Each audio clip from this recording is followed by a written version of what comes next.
આજના સ્વાર્થી અને મતલબી યુગમાં હજુ પણ પ્રામાણિકતા અને માનવતાના ગુણો સંસ્કારી પરિવારોના સંતાનોમાં ગરબાયેલા છે તે વાતનો પુરાવો વલસાડમાં જોવા મળ્યો કે અહીંની જીવીડી હાઈસ્કૂલના ધોરણ 9માં અભ્યાસ કરતા જય મહેશભાઈ ભંડારી નામના વિદ્યાર્થીએ પોતાને લુહાર ટેકરા વિસ્તારમાંથી મળેલી 3.5 તોલાની સોનાની ચેન તેની મૂળ માલિકી એવા વિધવા મહિલા નીરુબેનને શોધી કાઢીને પરત કરી દીધી હતી।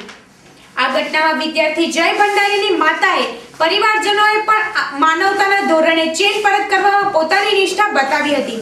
આ ઘટના અંગેની પ્રાપ્ત થતી વિગતો મુજબ વલસાડ શહેરની જીવીડી હાઈસ્કૂલમાં ધોરણ 9માં અભ્યાસ કરતો જય મહેશભાઈ ભંડારી પોતાના નિયત સમયે સ્કૂલ તરફ જઈ રહ્યો હતો ત્યારે તેને લુહાર ટેકરા વિસ્તારમાંથી સોનાની ચેન મળી આવી હતી।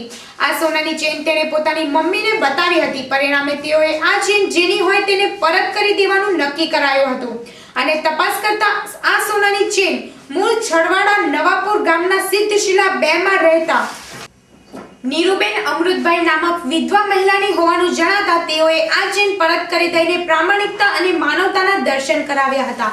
અત્રે નોંધનીય છે કે જય ભંડારીના પિતા એક સાયકલ સ્ટોરની દુકાનમાં કામ કરીને પોતાના પરિવારનું ગુજરાન ચલાવે છે અને આખું પરિવાર શાકભાજી માર્કેટ સ્થિત પાણીના પરબ સામે માધવી સ્ટોર ઉપર રહે છે।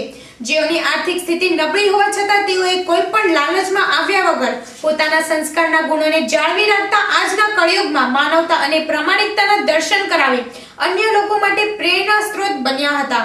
આ કિસ્સાએ તેમના સમાજ અને શાળા પરિવારનું નામ રોશન કર્યું છે। તો જોતા રહો સત્ય ન્યૂઝ।